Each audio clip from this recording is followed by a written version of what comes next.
अस्सलाम वालेकुम नाज़रीन, ख़ुसूसी प्रोग्राम मुबाहिसा में आप सभी का इस्तकबाल है। मैं हूं आपका मेज़बान सैयद बाखिर।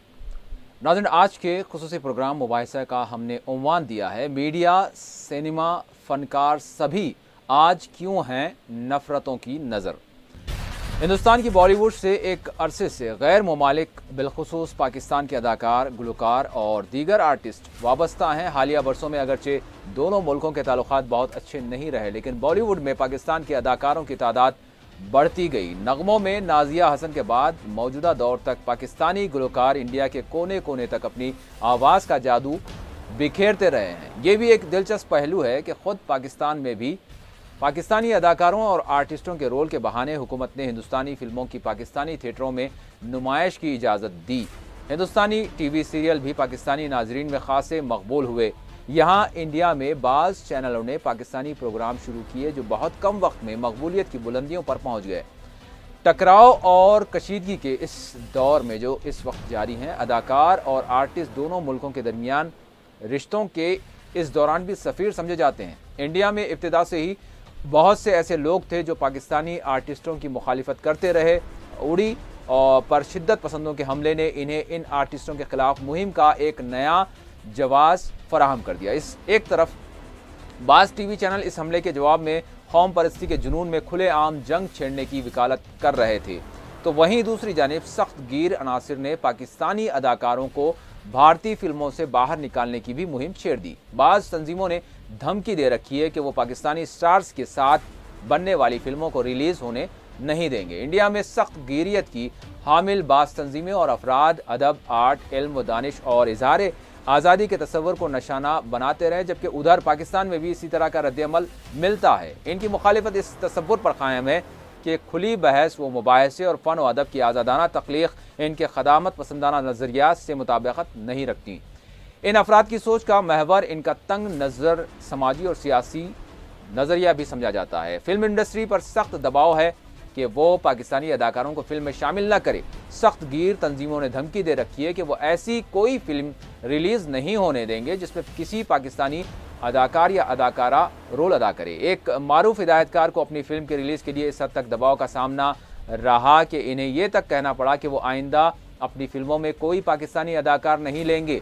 हिंदुस्तान में एक लड़ाई सरहदों पर है तो दूसरी आर्टिस्टों के खिलाफ छेड़ दी गई है। इंडिया और पाकिस्तान के दरमियान कशीदगी, क्या इस माहौल में फिल्म अदाकार और फनकार इंतहाई मुस्बत किरदार अदा कर रहे थे। इस वक्त वो सख्त गिरों के निशाने पर भी हैं, लेकिन एक मुस्बत पहलू ये है कि सरहद पर शदीद कशीदगी के बावजूद हुकूमत ने अभी तक अदब और आर्ट को नफरतों से अलग रखने की हिमायत भी की है। फिल्म इंडस्ट्री में वो आवाज़ें गालिब होती जा रही हैं जो अमन व मोहब्बत और आश्ती में यकीन रखती हैं। सियासी जमातें भी उड़ी के हमले के बाद उठने वाले कौम परस्ती के तूफ़ान से बाहर आ रही हैं और अब वो कुछ भी हद तक एतदाल पसंदी पर वो भी जोर दे रही हैं। लेकिन सख्त गिर तंजीमों ने फिल्म, आर्ट और कल्चर को जिस तरह निशाना बनाया है, इसके क्या असरात आने वाले दिनों में होंगे। इस तमाम तनाजुर में आज हम सियासी, समाजी, सकाफती और फ़न अदब के हलकों की जानिब से उठने वाले सवालात और तशवीशनाक पहलुओं पर नज़र डालेंगे। मेरे साथ स्टूडियो में मौजूद हैं सीनियर सहाफ़ी एम ए माजिद साहब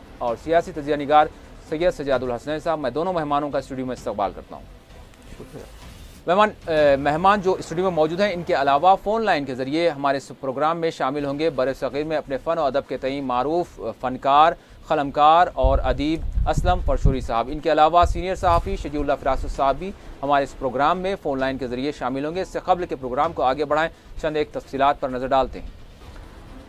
फिल्म ऐ दिल है मुश्किल की रिलीज़ अब मुश्किल में नहीं रही। महाराष्ट्र नवनिर्माण सेना के सरबराह राज ठाकरे ने महाराष्ट्र के वज़ीर आला देवेंद्र फडणवीस से मुलाकात के बाद करण जौहर की इस फिल्म के खिलाफ एहतजाज का ऐलान वापस ले लिया। राज ठाकरे का कहना है कि इन्हें फिल्म की रिलीज़ से कोई एतराज़ नहीं है, यानी अब फिल्म बर वक्त रिलीज़ होगी। बॉलीवुड के कई सेलिब्रिटीज़ ने भी आज वज़ीर आला से मुलाकात की थी।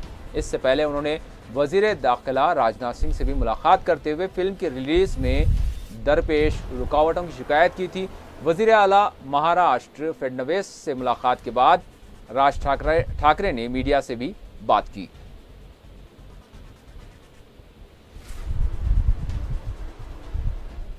कलावंत चित्रपटात घेतलेला आहे, तो करण जोहर असेल ना तर शाहरुख खान असेल, कोणी असेल। मी म्हटलं की प्रत्येक प्रोड्युसरने 5-5 कोटी रुपये आर्मी वेलफेअर फंडाला द्यावे.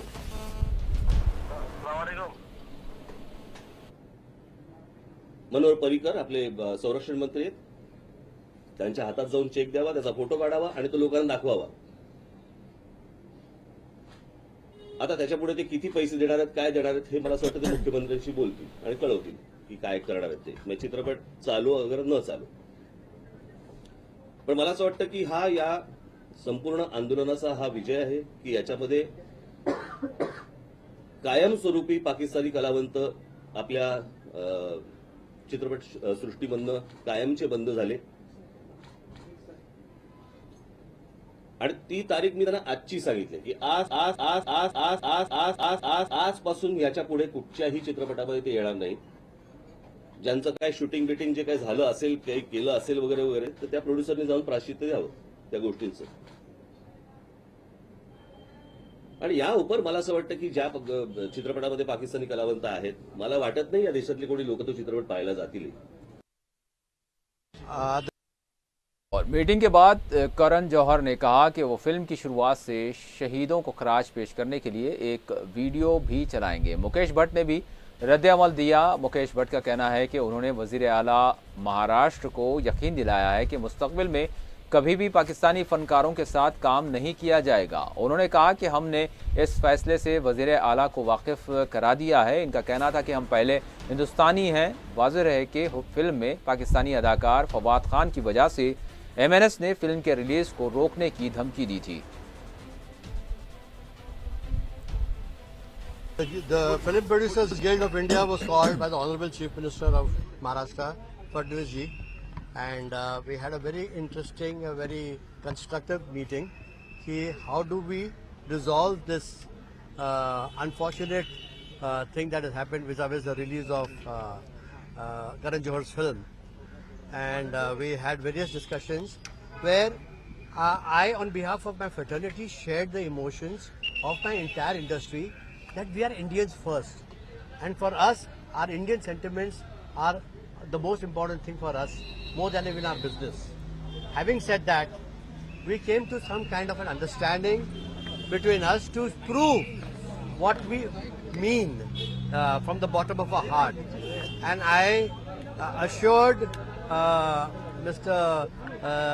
Fadnavis, the Chief Minister, Mr. Thackeray was also, Raj Thackeray ji was also there, and I told them that the Guild has taken a decision in the larger interest of the sentiments of the people and the soldiers and the entire every country, that we will not work with any Pakistani artists in the future.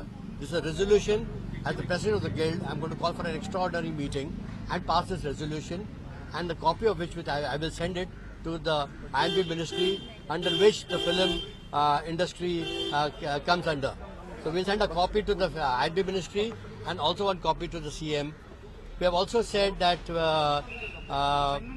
keeping in the spirit with the sentiment of the nation and the heart of every Indian, Mr. Karan Johar has very graciously offered to put a slate honoring the martyrs. और इस दौरान Samajwadi party के senior leader Abu Asim Azmi का मानना है कि करण जौहर की film का मामला अंदरूनी तौर पर तय हुआ है. मीडिया से बात करते हुए अबू आसिम आजमी ने कहा कि मीडिया में कुछ खबरें नहीं आ रही हैं, लेकिन अंदरूनी तौर पर इस फिल्म पर राज ठाकरे के साथ बड़ी मामलत हुई है. उन्होंने कहा कि रियासत की बीजेपी हुकूमत ने राज ठाकरे के सामने घुटने टेक दिए हैं. सेटलमेंट अंदर हुआ है, जो कुछ सामने टीवी पे जो पेपर में आ रहा है वो तो सामने आ रहा है, लेकिन उसके पीछे भी कुछ सेटलमेंट है वो सामने नहीं आ रहा है. ये है कि फिल्म वाले मल्टीप्लेक्स को, बिल्डर्स को, परप्रांतियों को इस तरह से धमकाना और उसके बाद में सरकार घुटने टेकना, मैं समझता हूँ सरकार की बहुत बड़ी कमजोरी है.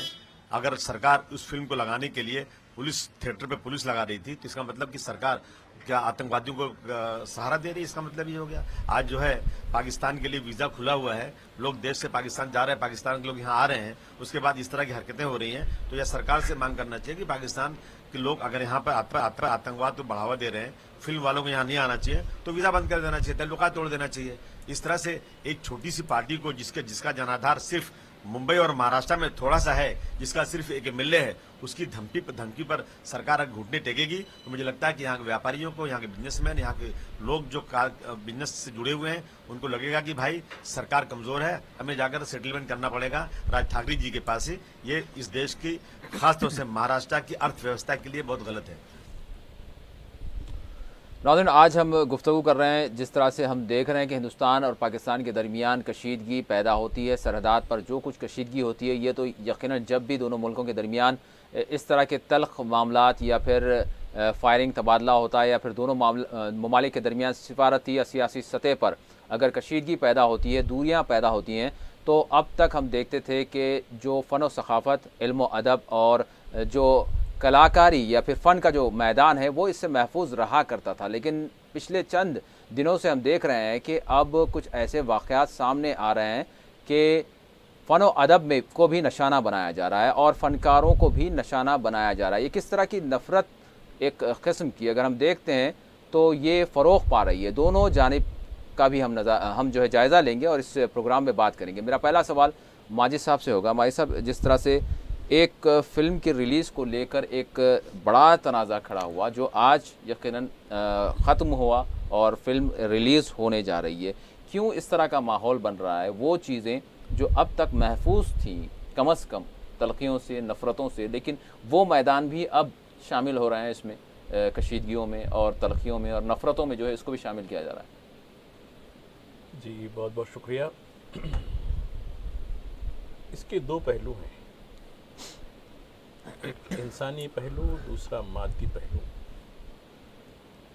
आमतौर पर यह होता है कि अगर आपको किसी से इश्क और मोहब्बत हो जाए तो माशूक़ का कुत्ता भी आपको बहुत अच्छा लगता है। ये एक इंसानी नफ्सियात है कि उसके कुत्ते से भी आप प्यार करते हैं। जब किसी से नफ़रत हो जाए तो उसके साए से भी दूर भागते हैं। तो ये तो एक पहलू है। लेकिन आप जो कुछ जिस क्लिप दिखा रहे थे, जो कुछ आपने टेस्ट पढ़ा है दिल है मुश्किल, अब यहाँ किसने धमकी दी? मैं समझता हूँ कि आज़मी ने जो कुछ कहा कि एक एक्सटोर्शनिस्ट जिसकी कोई सियासी वैल्यू खुद महाराष्ट्र के सियासत में नहीं है और वो सियासी बेरोज़गारों के ज़ुमरे में आते हैं, उनको एक बहुत बड़ा जो है दिवाली बोनसा मिल गया, दिवाली का तोहफा मिल गया।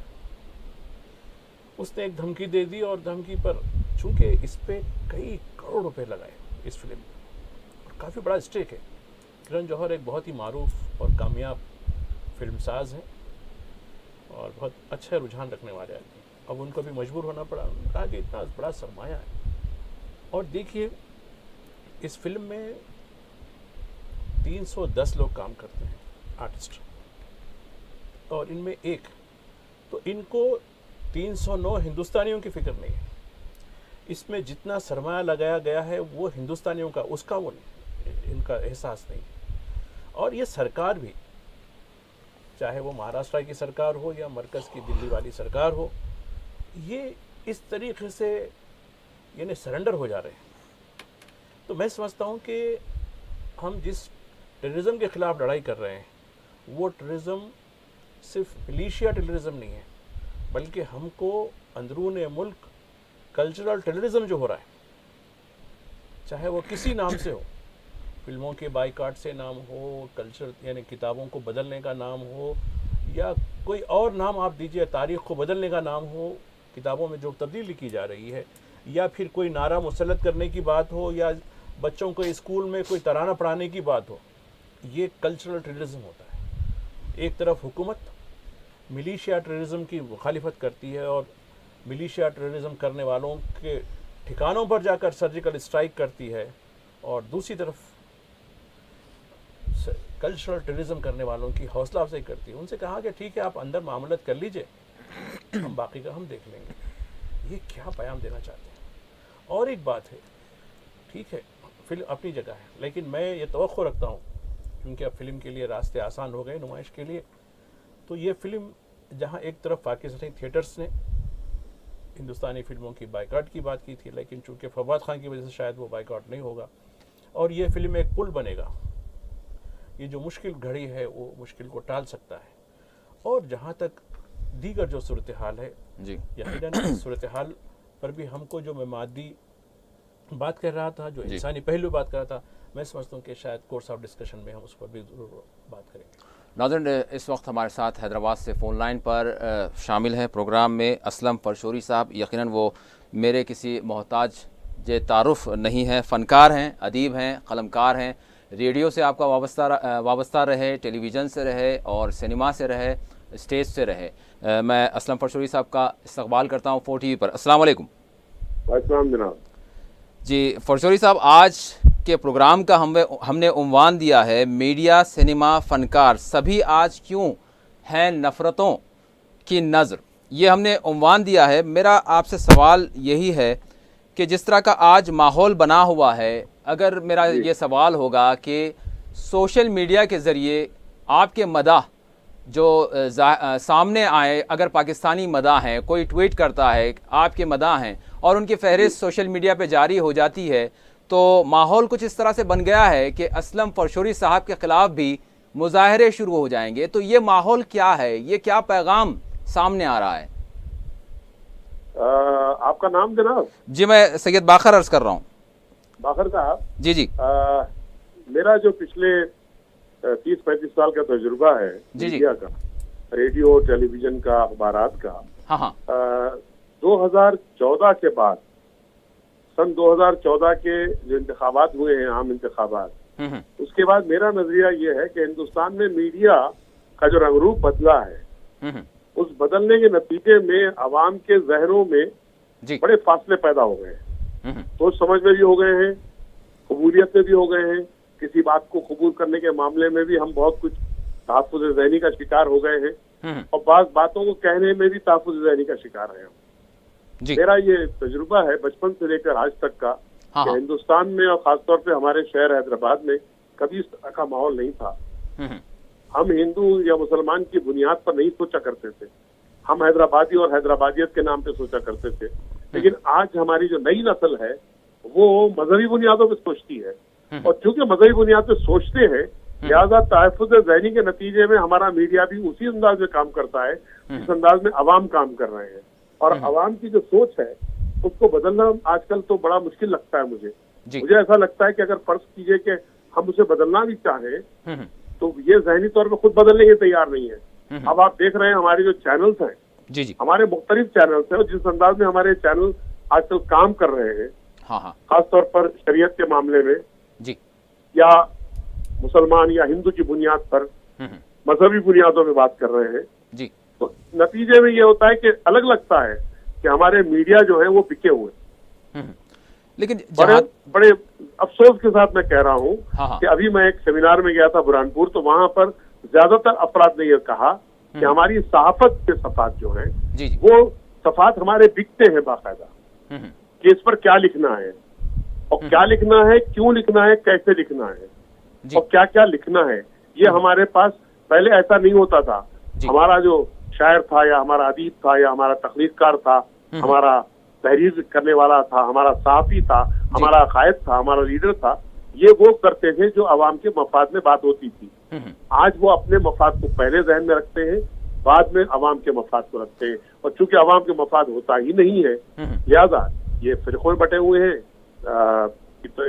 जमातों में बटे हुए हैं, ग्रुप में बटे हुए हैं, सोच समझ में ही बटे हुए हैं। फरशोरी साहब, एक वो वक्त था जब दुश्मनियाँ या फिर तलखियाँ अगर होती थी दो पड़ोसी ममालिक के दरमियान, अगर हम हिंदुस्तान और पाकिस्तान के हवाले से बात कर रहे हैं, तब ये मिसाल दी जाती थी कि यकीनन फ़न व सखाफ़त या फिर सिनेमा या फिर ये जो कल्चर है, ये दोनों के दरमियान एक पुल है, ये दोनों को जोड़ता है तलखियों में भी और इख्तलाफात के दौरान भी। लेकिन आज वो वक्त आ गया है कि आज इस पर भी पाबंदियां या फिर इसके खिलाफ भी आप उधर बर्दाश्त नहीं करना चाहते, इधर के फ़नकारों को, और उधर के आने वाले फ़नकारों को यहाँ पर जो है जलील किया जा रहा है, उनको रुस्वा किया जा रहा है, और उनको जो है वापस जाने के लिए जो है मुजाहरे हो रहे हैं। तो ये जो माहौल बना है, क्या समझते हैं आप अवामी एतबार से है या फिर यहाँ पर कुछ तबक़ात हैं या फिर कुछ अफराद हैं जो इस तरह का माहौल बनाते हैं?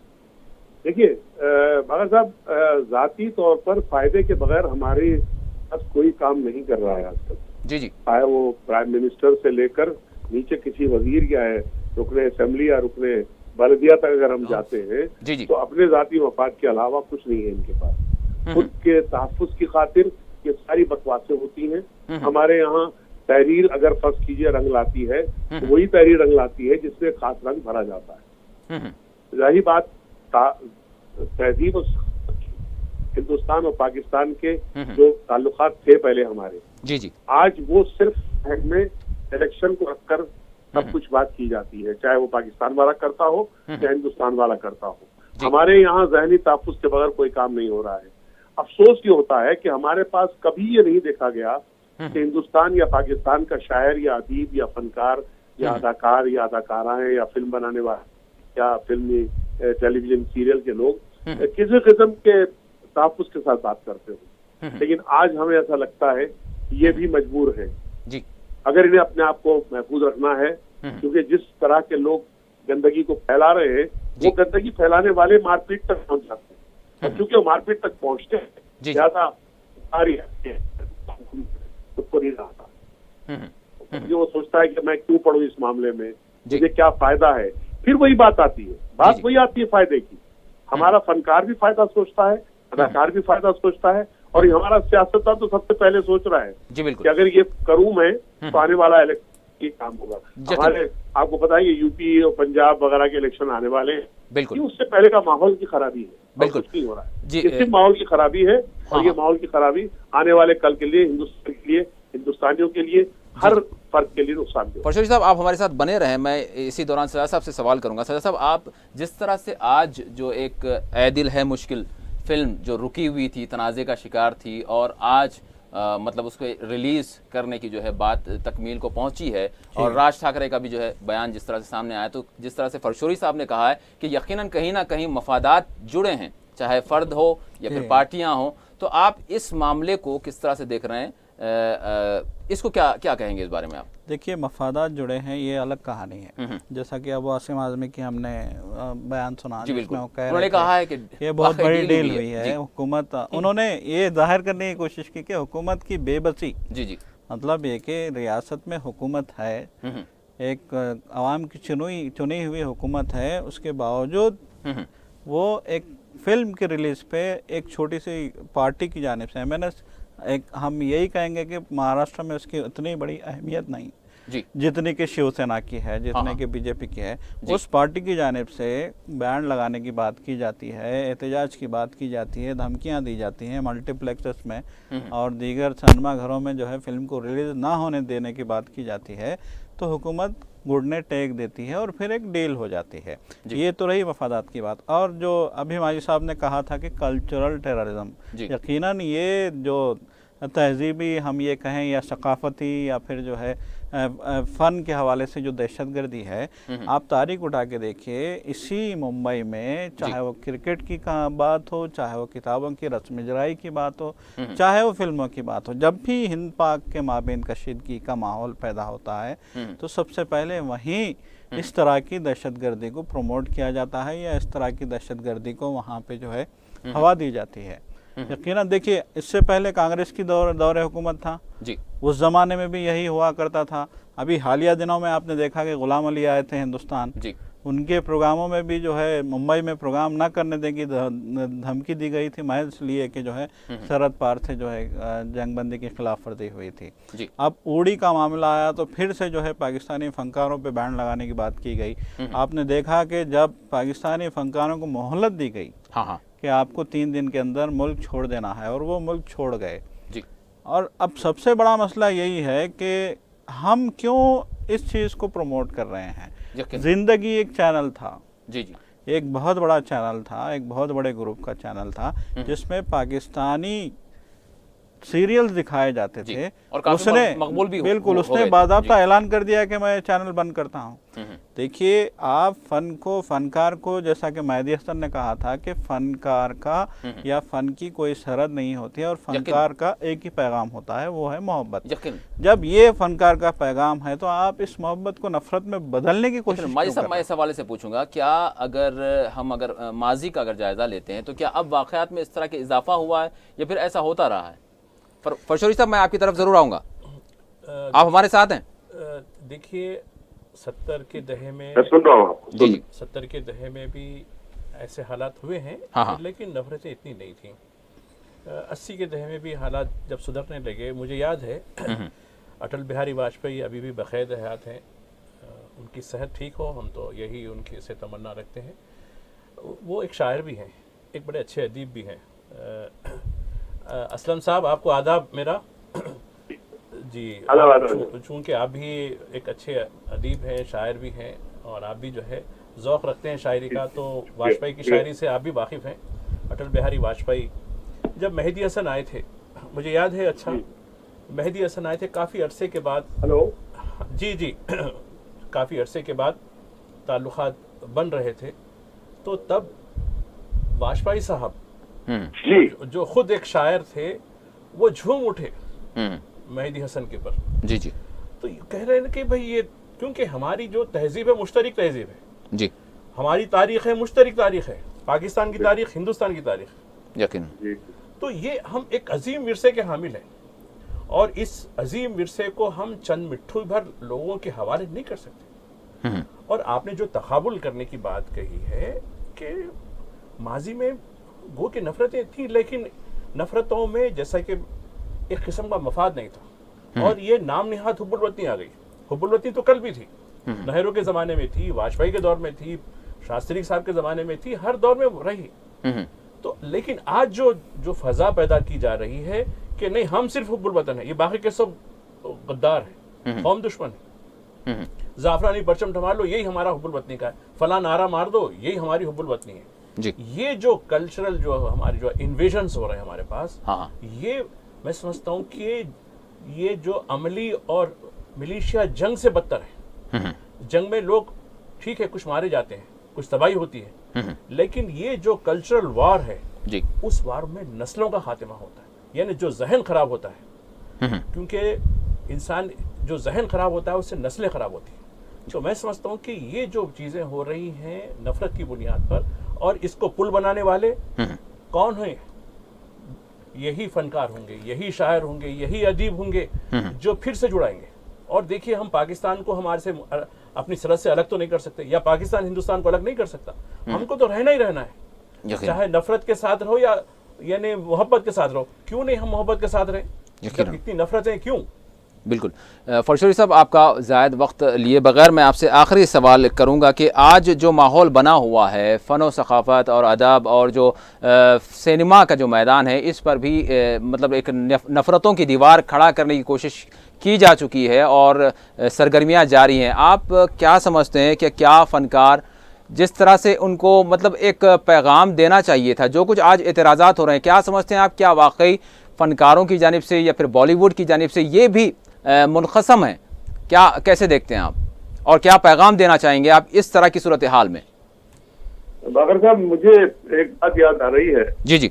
जब पहली बार हिंदुस्तान के दौरे पर मेजर हसन तशरीफ लाए थे, हाँ हाँ, हैदराबाद में हाजियों ने बहुत उनका बड़ा इस्तेमाल किया था, रविंद्र भारती में और मैदान स्टेडियम में उनके प्रोग्राम हुए थे। हाँ हाँ। और मुझे इस बात पर है कि मैंने उनकी प्रेस कॉन्फ्रेंस भी करी थी और मैंने इस प्रोग्राम को कंपेयर भी किया था, पेश भी किया था मैंने। जी जी। और मेजर हसन साहब ने एक जुमला बड़ा अच्छा कहा था, तो स्टेडियम में जब प्रोग्राम शुरू कर रहे थे जी, तो उन्होंने कहा कि मुझे पहली बात तो ये कहनी है आपसे कि मैं राजस्थानी हूँ, मैं ना हिंदुस्तानी हूँ ना पाकिस्तानी हूँ।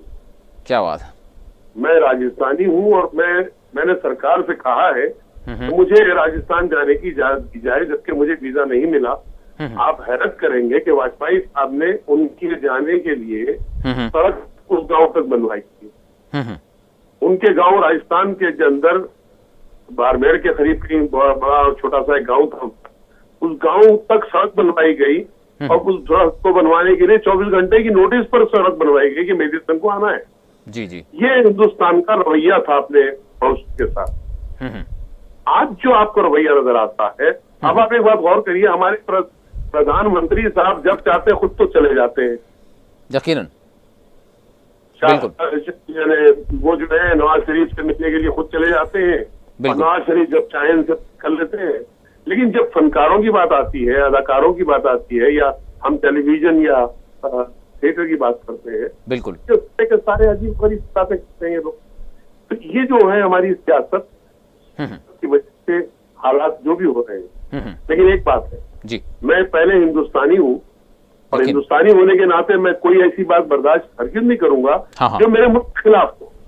लेकिन मैं नहीं समझता कि तहजीब सखावत में कोई ऐसी बात होती है कि वो किसी की शख्सियत के या मुल्क के या किसी के मफाद के खिलाफ हो।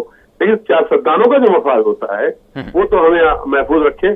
और यकीन मानिएगा कि हिंदुस्तान और पाकिस्तान दोनों मुल्कों में सियासतदानों के मफादात उनके अपने जाती तौर पे हैं। मुल्क के लिए वो तभी सोचते हैं जब उनका फायदा मुकम्मल हो जाता है। हमारी तो तस्वुर ये है भाई कि पहले हमारे मुल्क का फायदा हो, बाद में हमारी शख्सियत का फायदा हो। अगर हमें जाती तौर पे फायदा होना है, बैसे फनकार के, बैसे शायर के, बैसे अदीब के, तो पहले उसके अंदर हमारे मुल्क का मफाद भी हमारे ज़हन में होता है। ऐसा नहीं है कि हम मुल्क के मफाद के खिलाफ काम करते हैं। यकीनन। तो आप जी जी देखिए, इसी वजह से हमारे मुल्क में फनकार जो है वो दूसरे मुल्कों में, पड़ोसी मुल्कों में कबूल किए जाते हैं। आपको पता होगा कि हिंदुस्तान की फिल्में साल भर में 50 से ज्यादा फिल्में हिंदुस्तान की जो है वो पाकिस्तान में रिलीज होती हैं जी। आज पाकिस्तान के थिएटर बंद है। आज पाकिस्तान के टेलीविजन पर हिंदुस्तानी सीरियल नहीं आ रहे हैं, तो टेलीविजन देखने वालों की तादाद कम हो चुकी है जी। आप मुझे बताइए, क्या इसमें ये सोचा जाता है कि हिंदुस्तान या पाकिस्तान? नहीं, फन और फनकार, फन की पेशकश, फनकार की अदाकारी, इन तमाम चीज काबिल कबूल समझा जाता है। एक मुश्तरका तहजीब के नुमाइंदे हैं ये, हिंदुस्तान और पाकिस्तान की मुश्तरक। तो आप क्या समझते हैं, ये जो नुमाइंदे हैं, जो मोहब्बतों का पैगाम देने वाले हैं, एक दूसरे के कल्चर को एक दूसरे से मिलाने वाले पुल हैं, इनका क्या फर्ज बनता है, इनका क्या रोल बनता है इन हालात में? देखिए, हालात को दुरुस्त करने का काम हमारे फनकार ही कर सकते हैं जी। ये सियासतदान वक्ती तौर पर कुछ भी कर सकते हैं, लेकिन फनकार हमेशा के लिए बहुत कुछ कर सकता है। मुझे अच्छी तरह से याद आ रहा है कि अमेरिका में मैं 2009 में एक मुशायरे के लिए पहली बार गया था, तो वहाँ एक मिसरे तरा दिया गया था, पाकिस्तानी शायर का मिसरे तरा था। तो वहाँ मैंने एक खता कहा था जी, करके ताल्लुकात पे पछता रहा हूँ मैं, करके ताल्लुकात पे पछता रहा हूँ मैं, मुमकिन है वो भी मेरी तरह बेकरार हो। क्या बात है जी जी। बहुत प्यार की तदबीर हम करें, आओ कि फिर से प्यार की तदबीर हम करें, यकीन, आओ कि फिर से ऐसे वफा इस्तेवार हो। ये कोशिश तो फनकार करता रहा है, करता रहेगा, करता है हमेशा, पहली मरतबा नहीं है ये। और एक बात, फनकार क्या तख्लीकार या तहजीब के नुमाइंदे जो ये काम करते हैं, उसमें उनका मकसद जो होता है वो अवामी भलाई होता है, यकीन, इसके अलावा कुछ नहीं होता। यकीन, शख्सी तौर पे फायदे की कोई बात नहीं होती। आप यकीन मानिएगा कि उसके बाद उनके लिए सबसे बड़ी कामयाबी ये होती है जब ये बात उनकी दिलों तक असर कर जाए, दिलों तक पहुंच जाए और दिलों में बैठ जाए। और मेरी जो कोशिश है, और तरह के जितने शायर अधिक फनकार हैं वो हमेशा यही कोशिश करते हैं कि हम एक दूसरे के साथ हमेशा मिलकर रहें, प्यार मोहब्बत से रहें। क्योंकि देखिए, हमारी तहजीब एक है, हमारी सखावत एक है, दो मुल्क हैं, दो कहानियां हैं। बिल्कुल, बकौल इब्राहिम जलीस के दो मुल्क, यानी दो मुल्क मगर कहानी एक है। बिल्कुल, बकौल इब्राहिम जलीस के, यकीन। लेकिन आज हम दो मुल्क दो कहानी बनाते हैं जी, यही सूरत अल्लाह रहम करे। जी जी, बहुत बहुत शुक्रिया, आपने वक्त दिया असलम फरशोरी साहब। अस्सलाम वालेकुम। भाई साहब, क्या कहेंगे आप, वाकई क्या अब जिस तरह से फ़नकारों की अगर बात की जाए तो एक जानिब यकीनन सरहदात पर गोलियां चल रही हैं, क्या फ़नकार ये कारनामा अंजाम दे सकते हैं कि सरहद पर एक मुशायरे की महफिल रखें ताकि जो है ये जो फायरिंग का तबादला है दूर हो सके? क्या ये जुरात हो सकती है? जी जी, बहुत अच्छी बात आपने कही।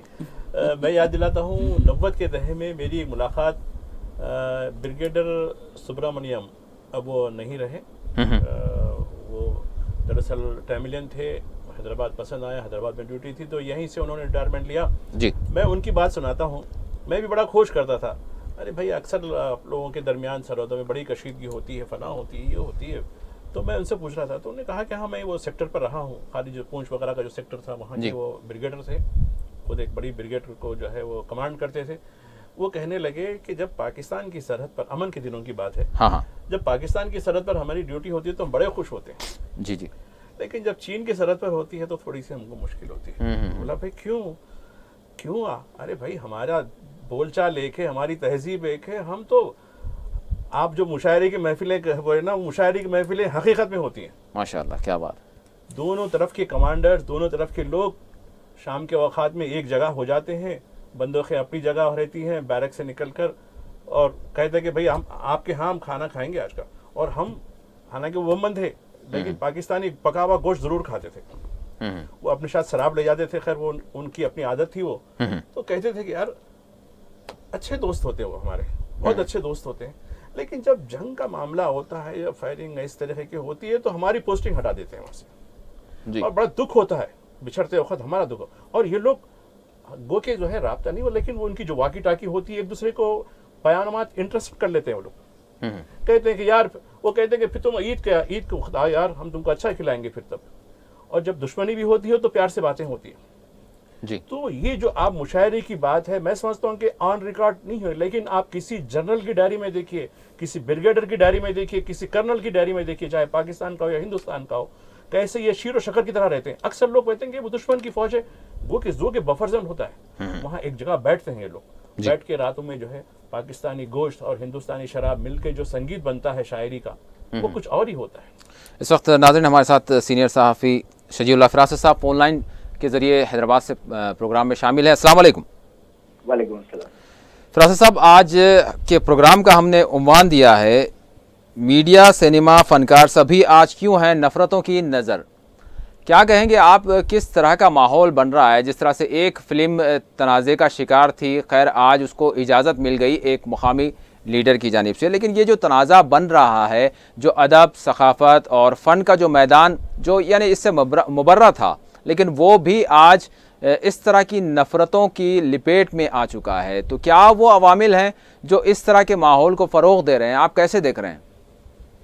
देखिए, ये जो सिलसिला है जो आज MNS का हुआ है, बड़ा अफसोसनाक वाकया है, लेकिन ये कोई नई बात नहीं है। मैं आपको याद दिला दूं कि ये सिलसिला काफी अरसे से चल रहा था, जब ये जो राज ठाकरे की MNS बनी भी नहीं थी और शिवसेना यानी बाल ठाकरे का दौर था, तो यानी क्रिकेट मैच के दौरान फिरोजशाह कोटला की पिच खोद दी गई थी और दिलीप कुमार को पाकिस्तान का निशाने पाकिस्तान अवार्ड दिया गया था, तो तब एक बहुत बड़ा हवा खड़ा किया गया था। तो ये वही ज़हनियत है, लेकिन इस ज़हनियत को बहुत तक़वियत मिली इस हुकूमत में, नरेंद्र मोदी हुकूमत में, और एक तहजीबी यलगार शुरू की गई है। और राज ठाकरे का आज जो देवेंद्र फडणवीस वगैरह के जरिए जो यानी जो सोल्यूशन निकाला गया है ऐदिल है मुश्किल फिल्म के ताल्लुक से, ये बहुत ही मुज़हिका खेल है। देखिए, जबरदस्ती आप फौज के लिए पैसा ले रहे हैं, और ये तो बाहर डीलिंग हुई है कि पैसा देंगे और वो फिल्म से पहले सिपाहियों को खिराज अकीदत पेश किया जाएगा,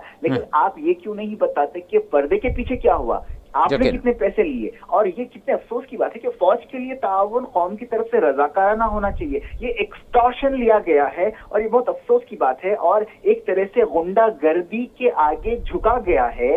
जैसे कि काटजू साहब ने हाल ही में कहा था MNS को कि ये यानी ठगों का टोला है, बिल्कुल ठगों का टोला है। और अफसोस की बात है कि ये ऐसे अनासिर दोनों तरफ है, पाकिस्तान में भी हिंदुस्तानी चैनल्स पर पाबंदी लगाई गई, हमारे पास ये तमाशा हो रहा है। ये ऐसा दौर है कि जो है यानी टेक्नोलॉजी ऐसी है कि ये पाबंदी बेमानी है, फिर भी एक तमाशा अपनी अपनी दुकान चलाने के लिए यानी इस तरह की सरगर्मियां अंजाम दी जाती हैं। और मैं देख रहा हूँ कि देखिए, आज हिंदुस्तान में जो हालात बन रहे हैं, ये वैसे ही हालात बन रहे हैं जैसा कि जियाउल हक के दौर में पाकिस्तान को बनाया गया था, और उसके क्या नतीजे निकले पाकिस्तान में आज हम देख सकते हैं, और हिंदुस्तान उसी के नक्शे कदम पर चल रहा है। आज जरूरत इस बात की है कि जो सही सोच रखने वाले एतदाल पसंद अनासिर हैं, उन लोगों को मैदान में आना चाहिए और इस खामोश अक्सरियत को आवाज उठाना चाहिए, और ऐसी कौम पर फौज के नाम पर सियासत और तमाशा करने वालों को मुंहतोड़ जवाब देना चाहिए और बोलना चाहिए एतदाल पसंदों को, और इनके आगे कतई नहीं झुकना चाहिए। और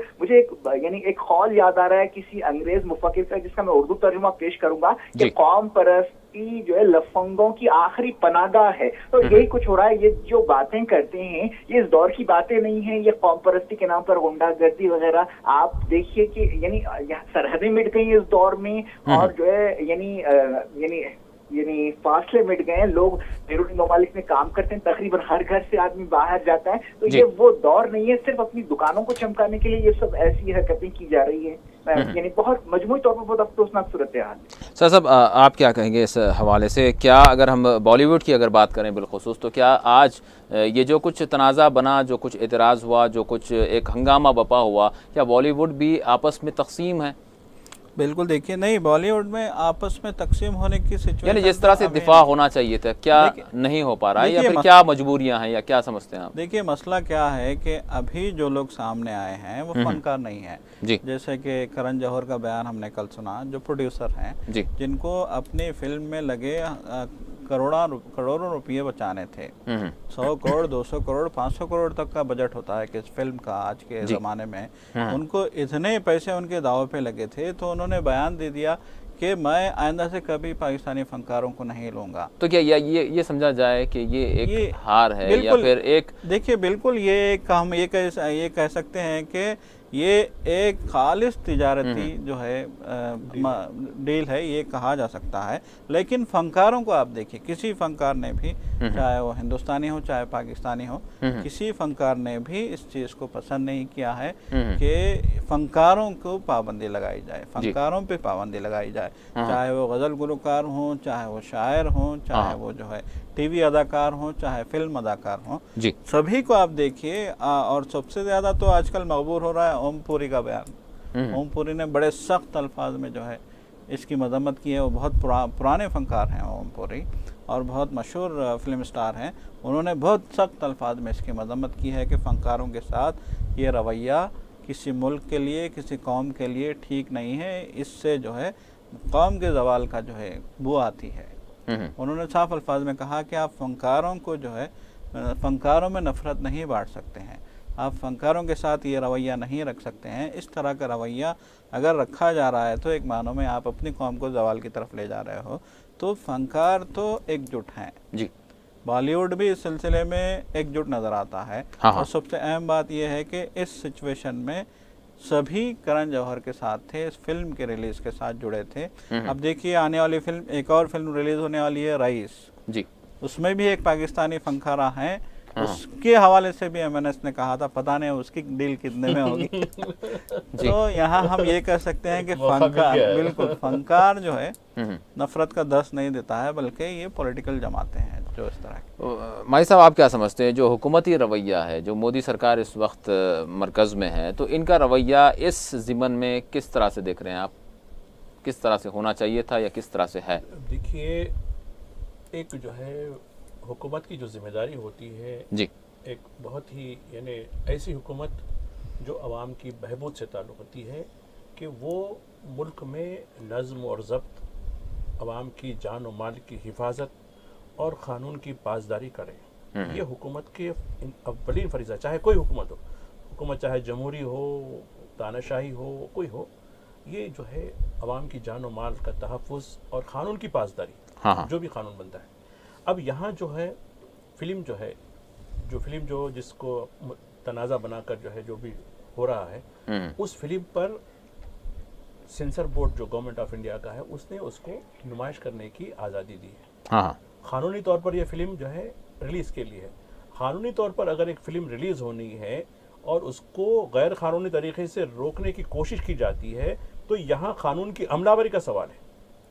तो इस कानून की अमलावरी, चूंकि कानून का जो शोबा है वो रियासतों के पर भी है और मरकज़ की जिम्मेदारी भी है। तो अब यहाँ दोनों हुकूमतें भी, चाहे वो महाराष्ट्र की हुकूमत हो या फिर मरकज़ की हुकूमत हो, ये दोनों भी कटहरे में आएंगे कि इन्होंने कानून की पासदारी नहीं की और ये तयख़ुद नहीं दिया फिल्म साज को कि भाई हम इस फिल्म की नुमाइश आप जारी रखें।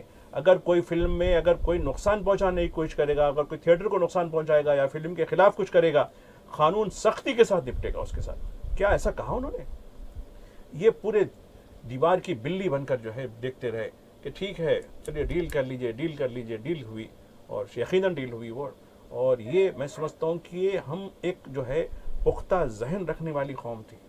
हम जाकर आज बिल्कुल मैं हमारे फिरासत साहब की बात से थोड़ा इत्तेफाक करूँगा कि लफंगों की चल रही है, जो है मवाली जिसको बम्बई की ज़बान में कहते हैं उनका चल रहा है। तो मवालियों को हमने खुली छूट दे दी कि आप जो चाहे कर लें। सुने, अब हमको सोचने की ज़रूरत है। आज वहाँ हुआ, कल ये हम पर भी हो सकता है, किसी पर भी हो सकता है। अब देखिए खुद बम्बई में जो चल रहा है, महाराष्ट्र में चल रहा है, मराठा वर्सेस नॉन मराठा, इसमें अब इनका मौक़िफ़ क्या है बताइए, बोलिए। तो ये खुद एक दिन अपने जाल में ऐसे आएंगे कि फिर इनको जो है कोई रास्ता नहीं दिखेगा और उस वक्त सारी दुनिया हम पर हंसेगी। हम हिंदुस्तान एक आगे ताकतवर मुल्क बनने जा रहा है। हमारी बड़ी बैनुल-अक़वामी सतह पर बड़ी हमारी साख बन रही है। हमने अपने पड़ोसी को जो है तन तनहा करके रख दिया है। हम बड़ी कामयाबी करते हैं, सीना ठोकते हैं, लेकिन कहाँ सीना ठोकेंगे? सीने में अगर दिल हो तो ठोकेंगे ना। सीने में हमारे यहाँ पत्थर बना हुआ है और ये पत्थर का सीना रखकर हम कैसे टकराएंगे शीशे से? यकीनन। फिरासत साहब, मैं आपसे जानना चाहूँगा, इस वक्त हमारे साथ असलम फरोशोरी साहब जो है फ़ोन लाइन पर मौजूद नहीं है, वरना उनसे ये ज़रूर सवाल करता कि हिंदुस्तान और पाकिस्तान के दरमियान जो सरहदात पर फायरिंग चल रही है, क्या ये हो सकता है, क्या ये मुमकिन है कि ये फ़नकार मिलकर वहाँ पर मुशायरे की एक महफ़िल ऑर्गेनाइज़ करें? इसी तनाजुर में मैं आपसे सवाल करता हूँ कि फ़नकारों का आज क्या एक फरीज़ा बनता है कि वो किस तरह से मैदान में आए, जो नफ़रतों की फ़िज़ा को एक परवान चढ़ाने की एक कोशिश की जा रही है, चाहे उधर से हो चाहे इधर से हो। तो क्या समझते हैं आप, फ़नकारों के लिए आपका क्या पैगाम होगा, आप क्या कहेंगे? देखिए, फनकारों को पैगाम देने की मेरी हैसियत नहीं है और यानी मैं उस लायक नहीं हूँ। फिर भी आप क्या आज खामोशी नहीं है? खामोशी जरूर है, खामोशी तो जरूर है। जिस तरह से मैं समझता हूँ कि जो सच्चा फनकार होता है खामोश है, आज नहीं रह सकता, वो ज़मीर रखता है और उसने आवाज यानी उठानी है। और हमने देखा हालिया अरसे में जो अदम रवादारी के मामले में बहस हुई थी, फनकारों ने ही पहल की थी, नयनतारा सहगल ने पहल की थी और उसके बाद एक बहुत बड़ा इश्यू दादरी के बाद नुमाया हुआ था और फनकार खामोश नहीं रह सकते। मैं समझता हूँ इस मर्तबा भी फनकार अपने अपने मीडियम के जरिए कुछ ना कुछ करेंगे और करते रहेंगे। और मैं बताऊं कि अगर जैसा कि आपने मुशायरे वगैरह की बात की, ये दोनों के दरमियान, दोनों मुल्कों के दरमियान एक कॉमन फैक्टर है उर्दू जबान का और मुशायरों का। ऐसी ये होगा या नहीं होगा मुझे पता नहीं, लेकिन मैं जरूर चाहूंगा कि ऐसा हो। और ये यानी देखिए कि फनकार, जैसा कि मैंने कहा कि नयनतारा सहगल वगैरह और यानी अब भी बाद ऐसे फनकार हैं यानी जो आवाज उठा रहे हैं। खुद बॉलीवुड में जो सलमान खान ने आवाज उठाई थी और उसके बाद बॉलीवुड में एक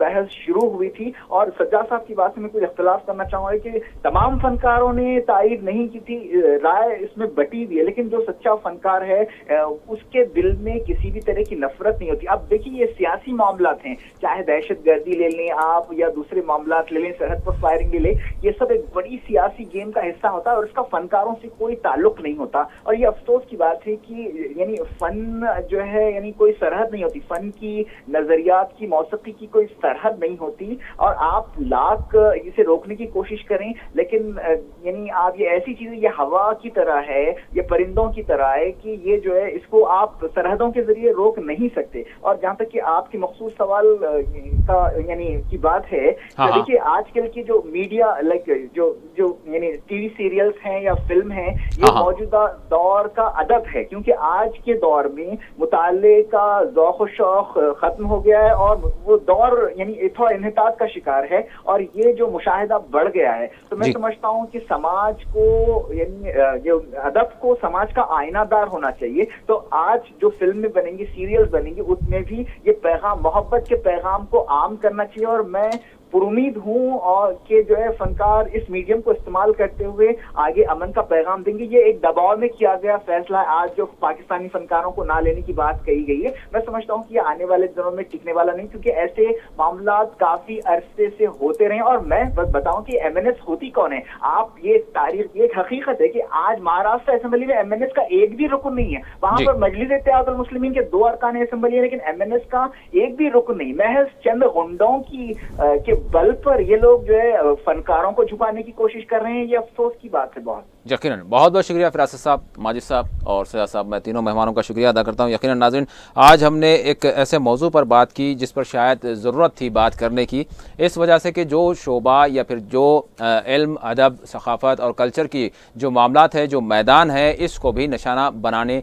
की एक कोशिश की जा रही है, जिसके नतीजे में सिवाय इसके कुछ नहीं है कि नफ़रतें परवान चढ़ेंगी। लेकिन यहाँ पर यकीनन फ़र्ज़ बनता है फ़नकारों का और इल्म व अदब से जो जुड़े शख्सियात हैं वो आगे आएँ और इस नफ़रतों की फ़िज़ा को दूर करें। जिस तरह से कहा जाता है कि फ़नकार किसी भी दो समाज के दरमियान, किसी भी दो मुल्कों के दरमियान एक पुल होते हैं, एक राब्ता होते हैं और ये मोहब्बतों का पैगाम देने वाले होते हैं। तो यकीनन अगर इस पर एतराज़ किया जा रहा है, हम देखते हैं ये एतराज़ात भी खालिस किसी वजह से नहीं है, बल्कि यहाँ पर भी कहीं ना कहीं कोई ना कोई मफादात ज़रूर जुड़े हुए हैं। तो ज़रूरत इसी बात की है कि इस तरह की नफ़रतों को फैलाने वालों का सद्देबाब होना चाहिए, जो कौम परस्ती के नाम कर रहे हैं लेकिन दरअसल इसके मफादात जुड़े हुए हैं, जिसके वो सियासी एतबार से या फिर किसी और इंतहा पसंदाना नज़रियात की बुनियादों पर हासिल ज़रूर करते हैं। लेकिन यकीनन ये बात समझी हुई है और सब इससे इत्तेफाक करते हैं कि मौसीकी हो, अदब हो, फ़न हो,